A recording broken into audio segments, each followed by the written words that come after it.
Et donc le prophète, lui, il a eu une mu'jiza, un miracle. Donc Allah, c'est comme s'il lui a dit, tu n'en peux plus, regarde, tu es sur la vérité, on va te faire voir ce que personne avant toi a vu. Pour que ton iman, il monte jusqu'au... Alayhi salatu wassalam. Il a été à un endroit où même l'ange Gabriel, il lui a dit à Rasoul, le prophète, allez Jibril, suis-moi, on continue. Jibril a dit là, stop.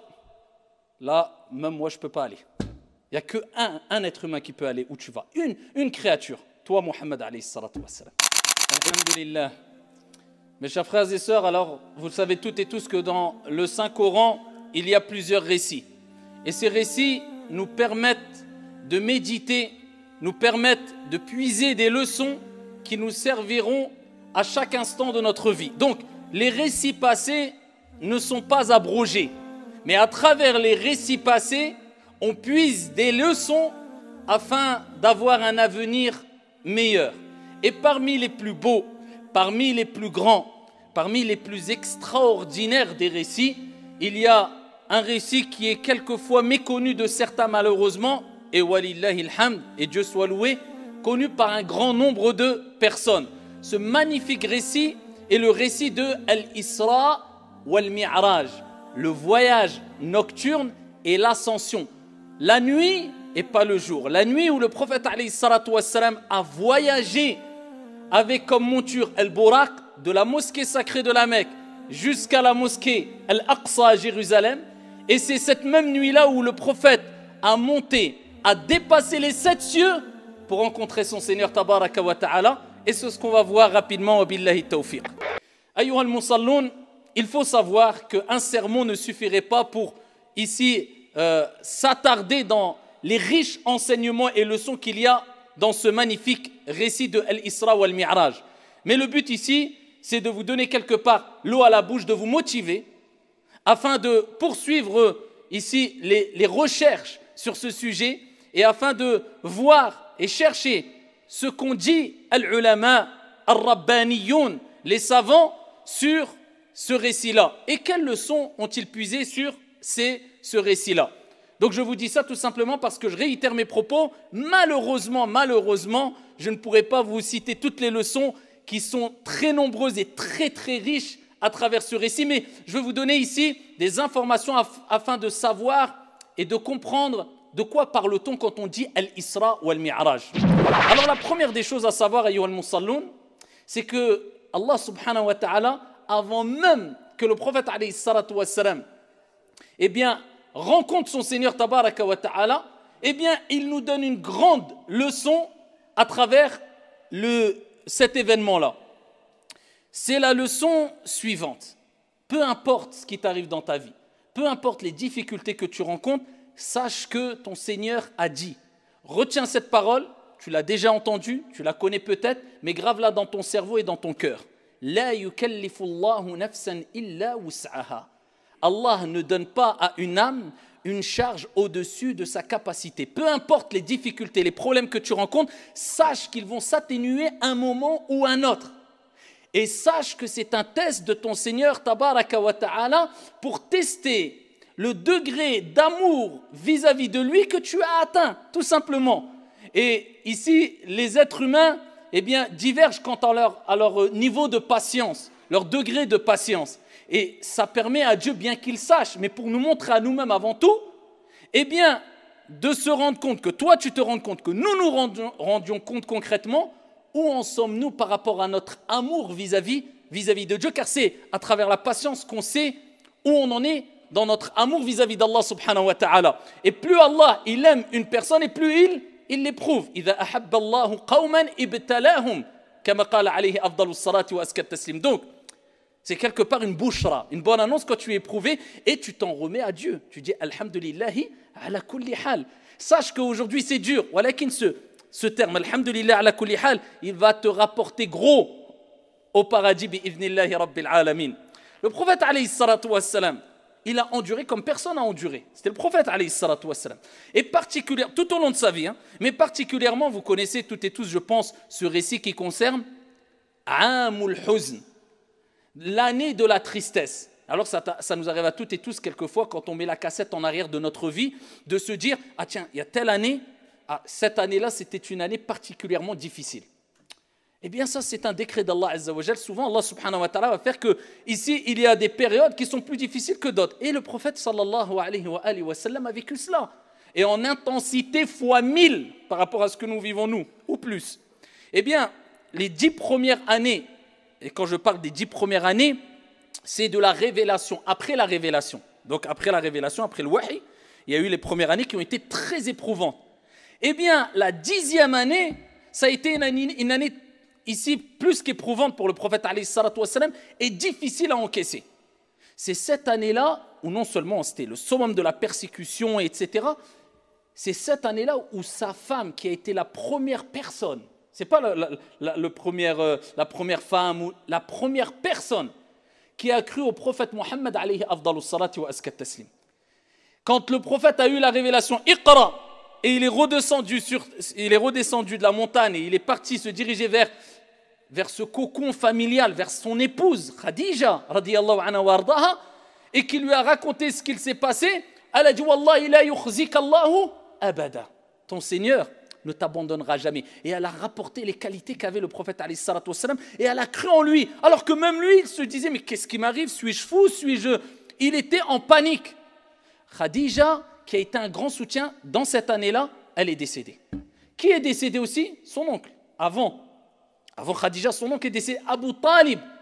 Abu Talib qui a été ici une personne qui l'a soutenu et qui a été un rempart pour le prophète alayhi salatu wassalam contre les agressions des Mécois, etc., contre lui. Donc Abu Talib a soutenu énormément le prophète. La même année, il est décédé. Le prophète prit de tristesse énorme. Le prophète alayhi salatu wassalam, il ne s'est pas arrêté là. 10 ans de dur travail. Il a tout sacrifié alayhi salatu wassalam pour que nous, aujourd'hui, cette année-là, ce moment-là, on soit dans un endroit confortable, en train d'écouter le prophète a dit, les compagnons a dit, Allah Jalla wa Ala a dit, dans une ambiance de sécurité et avec le ventre plein et en sachant qu'on va rentrer chez nous et parce que tout simplement on a un toit où dormir tranquillement. Alayhi afdalus salati wa askat taslim. Qu'avons-nous fait, nous, par rapport à eux? Le prophète, alayhi salatu wassalam, il ne s'est pas arrêté là, vous imaginez? Nous, dès qu'il nous arrive quelque chose, on dit ah, écoute mon frère, là, je suis tombé malade pendant 3 jours, ne me parle pas pendant 3 mois. Même quand on prend du plaisir, on part en vacances, il faut se reposer 1 mois à l'avance. Je pars en vacances là, donc là, je coupe tout. Hein. Là, je pars en vacances. On revient de vacances, mon frère, je reviens de vacances. Aïe, t'es parti en vacances, pourquoi? On revient de vacances, il faut que je me repose, je reprends. Subhanallah, le prophète alayhi salatu wassalam, depuis qu'il a eu la révélation, Iqra, il n'a plus jamais goûté au repos jusqu'à sa mort. Alayhi salatu wassalam. Eh bien, le prophète alayhi salatu wassalam s'est levé à continuer son travail, de prêcher la bonne parole, d'appeler les gens au bien, d'essayer de réunir, de réconcilier entre les gens. Et il s'est dirigé vers Taïf, comme vous le savez. Et à Taïf, comment ils l'ont accueilli? Ils l'ont accueilli de la manière la plus dure qu'il soit. Au début, il est resté quelques jours auprès d'eux. Certaines personnes n'ont pas voulu répondre à son appel. Ici, d'après certaines versions, il leur a dit de ne pas ici signaler le but pourquoi il était là. Si vous refusez, taisez-vous. Ils l'ont signalé. Ensuite, ils ont réuni les gens du village, les enfants, etc. pour le pourchasser, le chasser de Taïf en lui jetant des pierres jusqu'à ce que ses chevilles et ses pieds soient remplis de sang. Alayhi salatu wassalam. Imaginez-vous, toi tu entends aujourd'hui quelqu'un est mort dans ta famille. Imagine-toi non, c'est tes soutiens les plus forts. Après avoir vécu des années et des années d'épreuves, ton épouse décède, ton oncle décède, tu continues ton travail, on te chasse, on te jette des pierres. Quel degré tu vas atteindre ici là, pour pouvoir patienter? Quel degré tu dois avoir pour pouvoir patienter? Seul un prophète comme le prophète Mohammed alayhi salatu wassalam peut patienter à tout cela. Mais c'est un exemple pour nous. Laqad kana lakum fi rasulillah uswatun hasana. Vous avez certes dans le messager d'Allah un excellent exemple. Il a patienté, enduré, je répète, pour satisfaire Allah et ensuite pour nous, pour toi. Donc on doit quelque chose au prophète alayhi salatu wassalam. Suivre son comportement exemplaire, ses nobles moralités alayhi afdalus salatu wa askat taslim. Donc le prophète alayhi salatu wassalam, vous savez que da'watul mazlum mustajab. Quand quelqu'un il est opprimé, alors regardez le niveau d'oppression.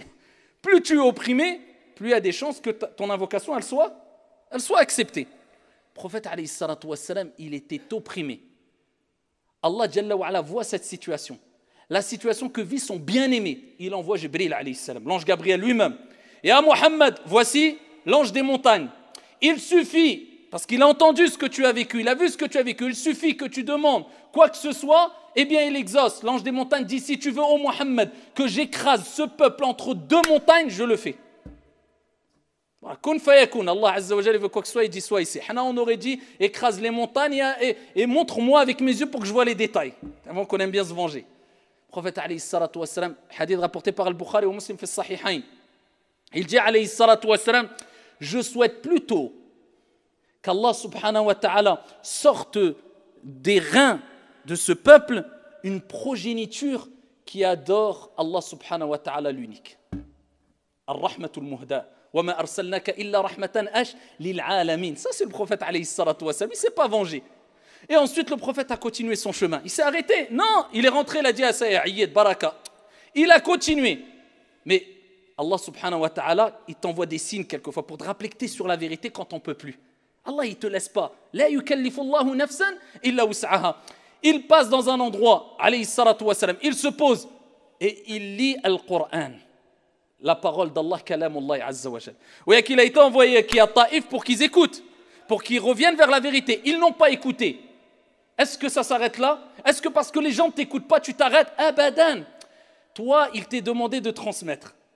Il ne t'est pas demandé d'imposer à qui que ce soit, de vouloir écraser les gens avec ta conviction religieuse. Toi, Allah, il dit au prophète, wa ma alayka illa al-balagh. Il ne t'est demandé que de transmettre. C'est tout.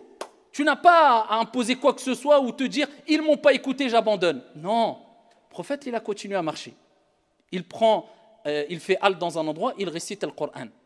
Les humains n'ont pas voulu l'écouter, mais les djinns l'ont écouté. Donc, ne te dis jamais « ça ne sert à rien ce que je fais ». Abadan, tu ne sais pas. Wallah, peut-être 10 000 personnes vers qui tu dirigeais le message ne vont pas t'écouter. Une seule personne va écouter et à travers le message que tu as donné, eh bien, il va prendre des leçons et être profitable à 100 000 personnes. Allahu a'lam. Toi, transmets. Le reste, c'est Allah qui s'en occupe, incha'Allah ta'ala. Toi, il t'a demandé quoi? Il te demandait de planter les graines. D'accord? Et c'est Dieu qui fait pousser ce qu'il veut. Et plus tes graines seront bonnes, ou dis si tu veux, plus ton intention et ta conformité sera bonne, et plus les récoltes seront bonnes. وصدق جل وعلا إذ يقول, et certes Dieu a dit vrai quand il dit وأن ليس للإنسان إلا ما سعى. L'être humain n'aura que ce qu'il a semé. Ça dépend de ce que tu as semé. Toi, tu dois être sincère et conforme. Amma, les récoltes qu'il va avoir, ce n'est pas ton problème. Peut-être ça va venir dans 1000 ans, tu ne seras même plus sur la terre. Eh bien, le prophète continue son message. Tout le monde, ils n'ont pas voulu. Ils n'ont pas voulu répondre à son message, l'écouter. Eh bien, pendant qu'il lit le Coran, il y a des djinns qui se sont approchés. Ils ont entendu cette parole et en masse, ils s'approchent du prophète alayhi salatu wassalam, ils repartent vers leur peuple en étant des croyants, en adorant un Dieu unique en disant « Inna sami'na Qur'anan ajaba » On a entendu un Coran extraordinaire, étonnant. Et ils ont cru en Dieu et ils se sont convertis, ils ont embrassé l'islam. Alayhi afdalus salatu waskat taslim. Donc ne désespère jamais. Si les gens en face de toi ne t'écoutent pas, dis-toi dans ta tête, tant pis pour eux. Toi, tu as transmis, ça viendra d'autre part. Si tu es sincère, par contre, si tu es sincère, et si tu es conforme dans ta prédication avec sagesse, avec douceur, avec science, avec clairvoyance, ou illa, sinon, tu perds ton temps, tu te fatigues pour rien. Le prophète, il continue. Il continue jusqu'à être à Mecca. Et à Mecca, il fait halte dans une maison, la maison de sa cousine, il dort. Et pendant la nuit, qu'est-ce qui se passe? Eh bien, c'est Al-Isra.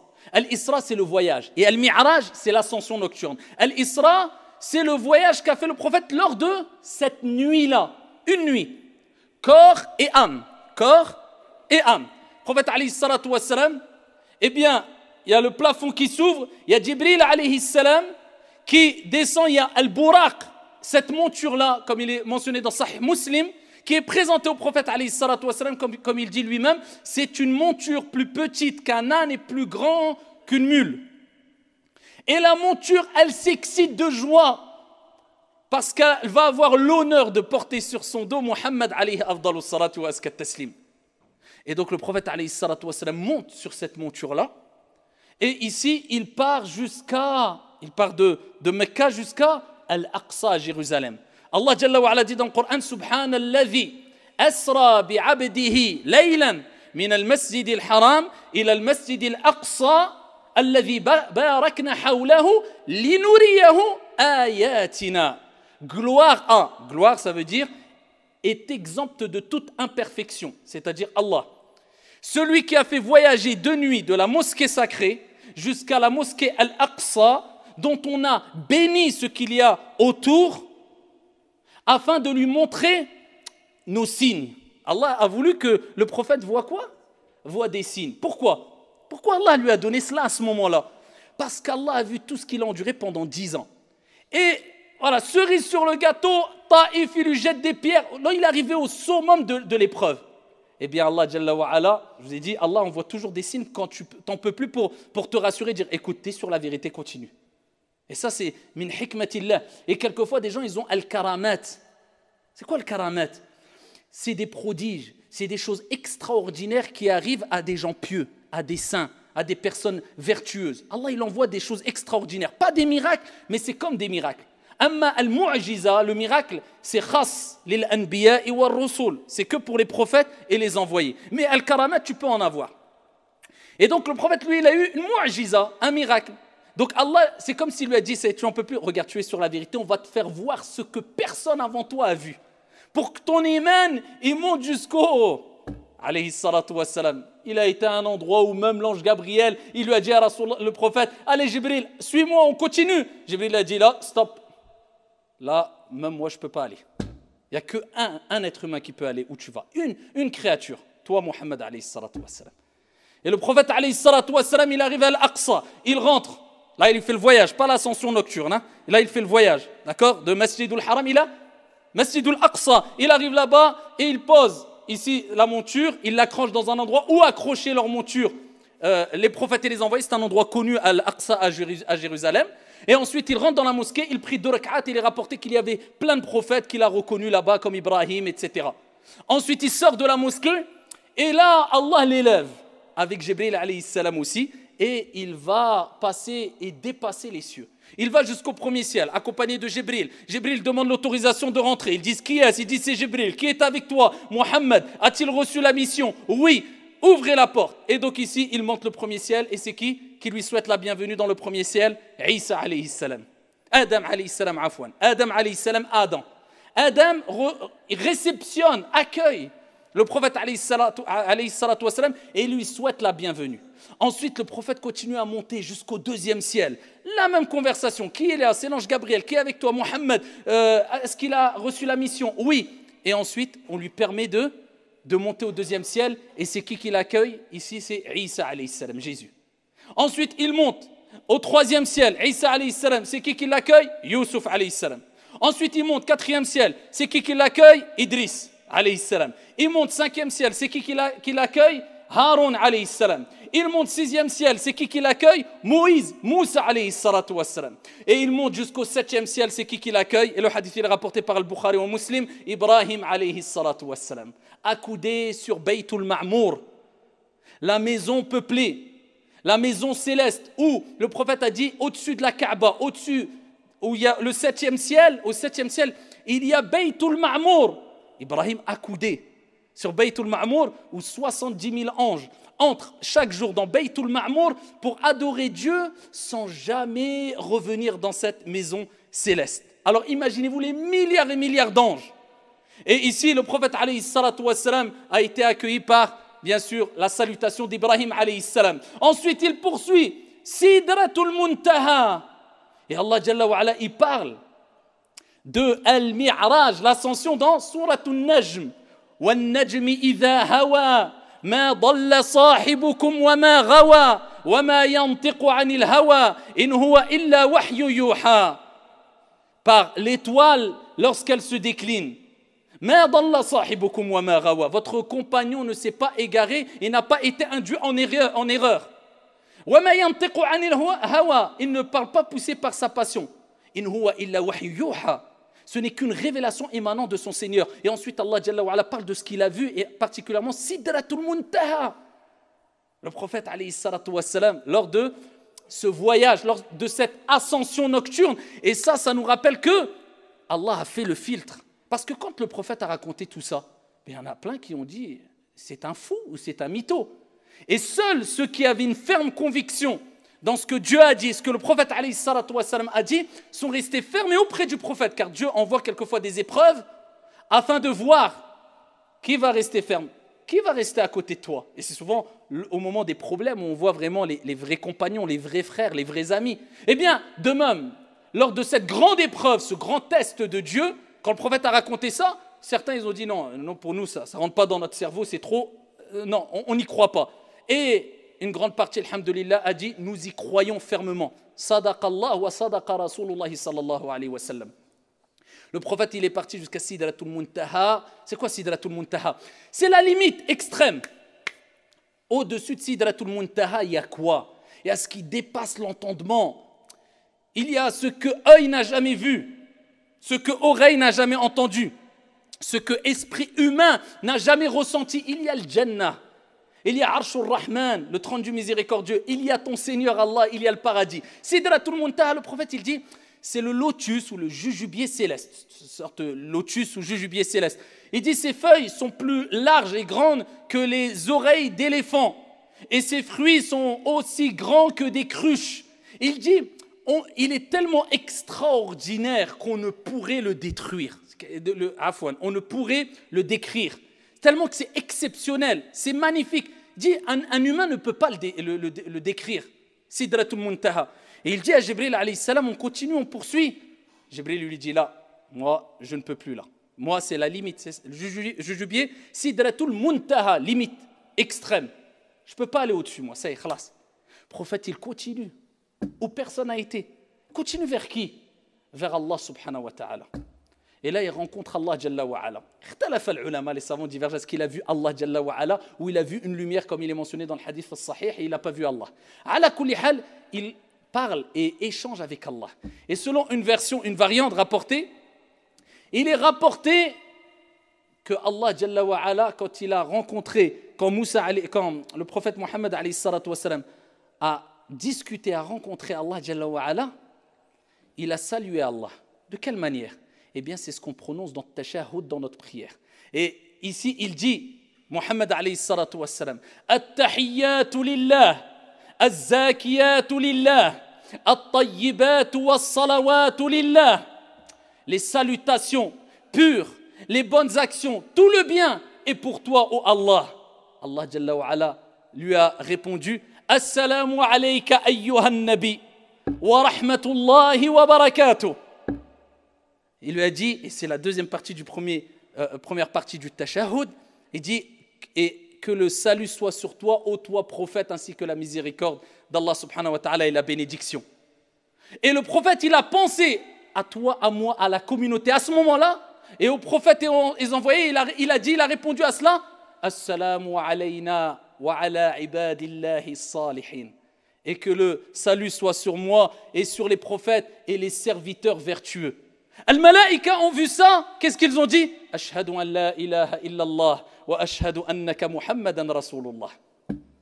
At-tashahhud, c'est as-salah. On doit vivre avec la prière. C'est la conversation d'Allah subhanahu wa ta'ala avec Muhammad alayhi afdalus salatu wa askat taslim. Ensuite, Allah Jalla wa Ala, comme vous connaissez le récit, Allah Jalla wa Ala directement, en direct, sans intermédiaire, Allah a voulu, eh bien, révéler, rapporter au prophète alayhi salatu wassalam un acte d'adoration qui est l'acte d'adoration pratique le plus important. Pas d'intermédiaire entre le prophète et Allah, Jibril. Non, directement. Dieu a attendu que le prophète il ait dépassé les 7 cieux pour lui dire, ici tu as 5 prières à faire, toi et ta communauté. 50 prières à faire, obligatoires. Regardez l'importance de la prière. Elle a été donnée, instaurée au prophète alayhi salatu wassalam directement par Allah au-dessus des 7 cieux. Cet acte que maintenant, quelquefois, on délaisse, illa man rahim Allah, musiba. Eh bien, le prophète alayhi salatu wassalam a reçu les 50 prières. 50 prières. Il redescend le prophète alayhi salatu wassalam et il rencontre Moussa alayhi salam. Vous connaissez le récit. Moussa, il dit, qu'est-ce qu'il t'a ordonné ton Seigneur? Eh bien, il a légiféré 50 prières. Il dit, ta communauté n'assumera pas 50 prières. Demande à Allah subhanahu wa ta'ala de réduire.